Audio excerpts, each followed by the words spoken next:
পরকীয়া, পারিবারিক অশান্তি বা বিবাহ বিচ্ছেদের মূল কারণ টুইটার, হোয়াটসঅ্যাপ, ইমো, ফেসবুক বা টিকটকে প্রশংসা পাওয়া মহিলারা যখন বাড়িতে হাজব্যান্ডের কাছে শুনতে হয় ঝোলে ঝাল বেশি বা তরকারিতে নুন কম, তখন তাদের মনে হয়তো খারাপ চিন্তা এসে যায়। বা নিষিদ্ধ জিনিসের প্রতি আকর্ষণ তো মানুষের জন্মলগ্ন থেকেই আছে না। পুরুষরাও কিছু কম নয়। তারা পাশের পাড়ার বা নিজস্ব এলাকার বৌদিদের ফটোতে ফেসবুকে লাভ রিয়াক্ট করে কমেন্ট করে, ওয়াও অসম, বাহ, লাভলি। অথচ বাড়িতে নিজের ওয়াইফকে কখনোই প্রশংসা করে বলে না, তোমার হাসিটা ভারী মিষ্টি।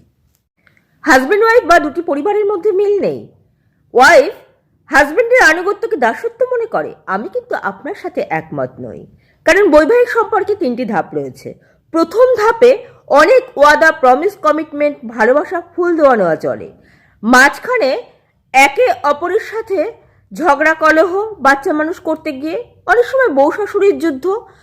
ওয়াইফ সেটা ওভারকাম করতে পারে না, সেই চড়াই উতরাই তার অনেক ভারী মনে হয়। অনেক সময় বাবা বা ভাইয়ের শরণাপন্ন হয়, জীবনটাই শেষ হয়ে যায়। শেষে অবশ্য তারা অনেক আফসোস করে।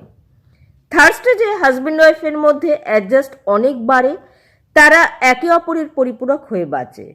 কিন্তু যাদের ধৈর্য কম, কৃতজ্ঞতা কম ঈশ্বরের প্রতি বা একে অপরের প্রতি, তারা কিন্তু দীর্ঘ পথ একসাথে চলতে পারে না। মাঝখানের চড়াই উতরাইকে তাদের অনেক বড় মনে হয়, তাই ভেঙে যায় দুটি মানুষের মন, পরিবার দুটি আলাদা হয়ে যায়। জীবনের এই পর্যায়ে এসে রিয়েলাইজ করছেন জীবনের বেশিটাই ভুলে ভরা। আমি বলবো, যে সময়টুকু এখনো বাকি আছে সেটুকু চেষ্টা করুন ত্রুটিমুক্ত রাখতে। যে ভুল আপনার হয়ে গেছে, আশা করি ঈশ্বর সেটা ক্ষমা করে দেবেন।